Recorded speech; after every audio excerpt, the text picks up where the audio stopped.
2024లో మరలా మీరు తిరిగి అధికారంలోకి వచ్చారు.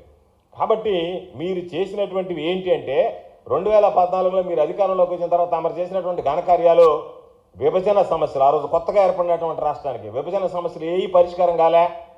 తమరు ఓటు కోటు పుణ్యమా అని చెప్పి అర్ధాంతరంగా వదిలేసేసి ప్రత్యేక హోదాను తాకట్టు పెట్టి అక్కడి నుంచి పాలన చిత్తగించి అమరావతికి వచ్చారు. అన్ని విధాల ఆరోగ్యశ్రీ లాంటి పథకాలను నిర్వీర్యం చేశారు, నిరుద్యోగులు పెంచారు. మీరు చేసినటువంటి ఘనకార్యాలు ఏమైనా ఉండే స్కాములు తప్ప రైతులకు సంబంధించి రుణమాఫీ చేస్తామని చెప్పి మోసం చేశారు. ఏ ఒక్క కార్యక్రమాన్ని కూడా మీ హయాంలో నెరవేర్చలేదు. కాబట్టి ఇటువంటి పరిస్థితుల్లో ఈరోజు మీరు వాపును చూసి బల్బు అనుకొని ఏదో గాలి బుడగలను చూసి బ్రహ్మాండంగా పెద్ద పెద్ద బెలూన్లుగా మీరు ఊహించుకొని ఈరోజు రకరకాలైనటువంటి మాటలు మాట్లాడుతున్నారు. కాబట్టి మీ వాపు తగ్గిన రోజు, మీ ఈ బుడగలన్నీ పేలిన రోజు ఒకటే గుర్తుంచుకోండి. మీరు అనుకుంటున్నారు ఈరోజు అక్కడికి వెళ్ళి ఇక్కడికి వెళ్ళి మాట్లాడుతున్నారు. మీరు ప్రజలే మీ బుక్కులు రాస్తున్నారు. ఈరోజు మీరు చేసినటువంటి పాపాల చిట్టా, నువ్వు ఆ రోజు రెడ్ బుక్ రాశానని చెప్పి మొత్తం రాష్ట్రం అంతా తిరిగి నువ్వు ఒక్కడో రాయడం కాదు, ప్రజలు ఎప్పటికప్పుడు మీ పాపాల చిట్టా రాస్తున్నారు. గుర్తుంచుకోండి. శాశ్వతంగా అధికారం అనేటువంటిది ఈసారి కోల్పోతే మీరు రాష్ట్రంలో కూడా తిరిగి మళ్ళీ మీరు నేరుగా స్విట్జర్లాండ్కి వెళ్ళిపోవాల్సిందే, దావోస్కి వెళ్ళిపోయి అక్కడే ఉండాల్సిందే శాశ్వతంగా. అటువంటి పరిస్థితులు ఈరోజు రాష్ట్రంలో కలుగుతున్నాయి. రాష్ట్రంలో మీ మీద ఆ స్థాయిలో వ్యతిరేకుతుంది. చంద్రబాబు నాయుడు, నేను గతంలో కూడా ఒకసారి చెప్పాను, ఏమాత్రం బిడీ పట్టంలే, ఏమాత్రం సిగ్గుపడటంలే. సత్యనారాయణలా మైక్రోసాఫ్ట్లో ఉద్యోగం సాధించడానికి నేను కారణం అని చెప్పాడు. మరలా అంతకుముందే చెప్పాను నేను. సత్యనారాయణ చరిత్ర తెలుసా? సత్యనారాయణ ఎప్పుడు పనిచేశాడు? అసలు సత్యనారాయణ మైక్రోసాఫ్ట్కి సంబంధించి ముందు మైక్రోసాఫ్ట్ గురించి మాట్లాడొస్తే మైక్రోసాఫ్ట్ ఎక్కడొచ్చింది? 1998లో ఒక టెంపరీ సెటప్లో నడిచింది. ఆ తర్వాత రాజశేఖర రెడ్డి గారు 42 ఎకరాల 25 సెంట్లు భూమి వాళ్ళకి కేటాయిస్తే 2004 నవంబర్ 15వ తేదీ దానిని పూర్తి చేసి దానిని ప్రారంభించాడు ఆయన. ఆ ప్రాజెక్ట్ని రాజశేఖర రెడ్డి గారు ముఖ్యమంత్రి, బహుశా అమెరికా తర్వాత అతిపెద్ద మైక్రోసాఫ్ట్ కంపెనీ వచ్చింది హైదరాబాద్లోనే, రాజశేఖర రెడ్డి గారి హయాంలోనే. నీ హయాంలో రాలేదు. 1992లో మైక్రోసాఫ్ట్లో చేరాడు. నేను ఇంతకుముందు కూడా చెప్పా ఒకసారి, సత్యనారాయణలా మీరు ఒకసారి కొట్టి చూడండి, ఎవరన్నా గూగుల్కి వెళ్ళి సత్యనారాయణ మైక్రోసాఫ్ట్లో ఎప్పుడు చేరాడు, ఎప్పుడు ఉద్యోగం ప్రారంభించాడు?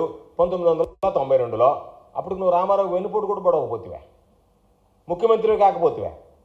నువ్వెట్టా ఈరోజు వచ్చి నేను నా సత్యనారాయణలో నేను పెట్టినటువంటి మైక్రోసాఫ్ట్లో చదివి అక్కడ బ్రహ్మాండంగా వృద్ధిలోకి వచ్చాడని చెప్పి గబ్బు మాటలు తప్ప, అబద్ధాలు తప్ప, వాస్తవాలు అనేటువంటివి నువ్వు నోటుకుండా రాకపోయా.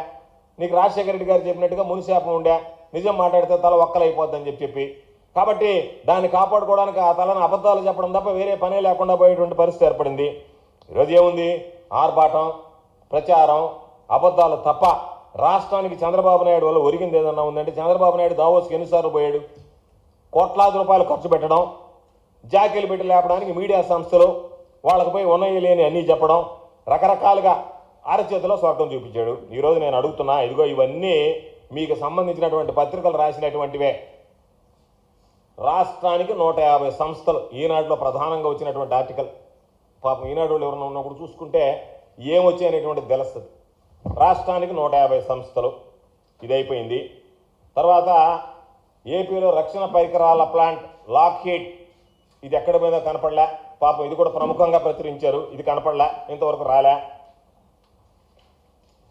దావోస్ 15,000 కోట్ల రూపాయలు, ఇది కూడా కనపడటం వల్ల 15,000 కోట్ల రూపాయలు ఏం వచ్చిందనేటువంటిది జరగలే.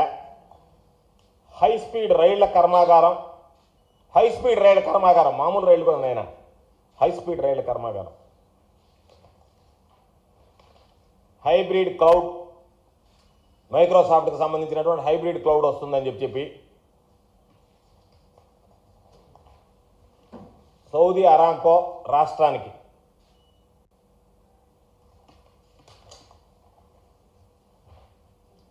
భారీ రిఫైనరీ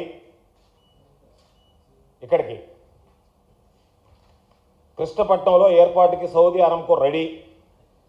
కృష్ణపట్నంలో నేను దాదాపుగా 10 సంవత్సరాలు ఉన్నాయి ఇక్కడ శాసనసభ్యుడిగా. పాపం చంద్రబాబు నాయుడు చెప్పింది ఇంతవరకు రాలే. మళ్ళీ ఇప్పుడేమన్నా వద్దాం చూద్దాం. కనీసం రాష్ట్రానికి ఎయిర్ బస్, మామూలు బస్సులు అనుకునేది, విమానం ఇది ఎయిర్ బస్ అంటే. రాష్ట్రానికి ఎయిర్ బస్, ఇదన్నీ ఈనాడు ఆంధ్రజ్యోతిలో ప్రధానంగా రాసినటువంటి ఆర్టికల్స్. ఇదిగో రాష్ట్రానికి ఎయిర్ బస్ అనేటువంటిది 25/1/2018 ఈనాడు రాసినటువంటి కథనం. రాష్ట్రానికి ఎయిర్ బస్. ఆలీబాబా వీళ్ళు ఆలీబాబా అరడదం దొంగల అవతరం అవుతారు తప్ప ఈ కంపెనీ రాలే. ప్రముఖ వ్యాపార సంస్థ ఆలీబాబా వచ్చేసిందని చెప్పి చంద్రబాబు చెప్పినటువంటిది మామూలుగా చెప్పడం కూడా ఏం చెప్పండి, భారత్లో 2వ డేటా సెంటర్ ఏపీలోనే, దీని గురించి చెప్పడం కూడా వచ్చేసింది ఆలీబాబా అని చెప్పి దానికి సంబంధించినటువంటి దాంట్లో అందరూ వరుసపెట్టి ఆంధ్రాకి ఆలీబాబా, ఆంధ్రాలోనే ఆలీబాబా ఉంటే మళ్ళీ ఆంధ్రాకి ఆలీబాబా దేనికన్నట్టుగా అయిపోయాయి పరిస్థితి. ప్రతి దగ్గర అదే ఆంధ్రాకి ఆలీబాబా వరుసపెట్టి ఓదర కొట్టినటువంటి కామెంట్స్ ఇవన్నీ. ప్రకాశం జిల్లాకి జిందాలు, వాళ్ళని ఆ జిందాల్ కంపెనీ వచ్చేటువంటి దాన్ని జగన్మోహన్ రెడ్డి గారు ఏదో తీసుకొస్తే ఆ హీరోయిన్ కేసు ఒకటి అడ్డం పెట్టి వాళ్ళని ధరిమిస్తుంది. తమరి ఘనకార్యం ఏంటంటే వచ్చినటువంటి దాన్ని స్వార్థ రాజకీయాల కోసం ఏదో ఒక హీరోయిన్ చేత కంప్లైంట్ ఇప్పించి మన వాళ్ళందరినీ కేసులు బుక్ చేస్తే వాళ్ళు పరారీ వెళ్ళిపోతారు. ఎందుకు రాగానే ఈయన మొదలుపెట్టారు వీళ్ళిద్దరు అబ్బా కొడుకులు అని చెప్పాను నేను. హ్యాపీగా ఏపీ కంట రేపిద్దరు తిరిగి వస్తారు. అంతకుముందు వచ్చింది హ్యాపీగా ఏపీకి, ఇప్పుడు మళ్ళీ తిరిగి వచ్చేది కూడా హ్యాపీగా వస్తారు ఏపీకి. అక్కడి నుంచి ఏమి పెట్టుబడి లేకుండా వీళ్ళిద్దరు మాత్రం హ్యాపీగా వస్తారు ఏపీకి.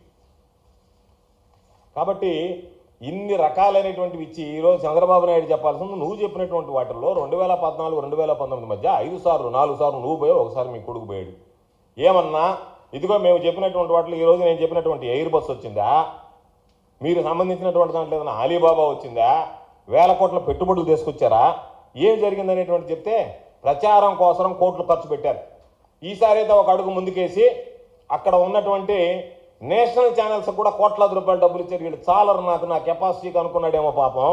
ఈనాడు ఆంధ్రజ్యోతి నాకు సరిపోదు, వీళ్ళంతా రీజనల్ లోకల్ కదా వీళ్ళు అని చెప్పి అనుకున్నాడేమో.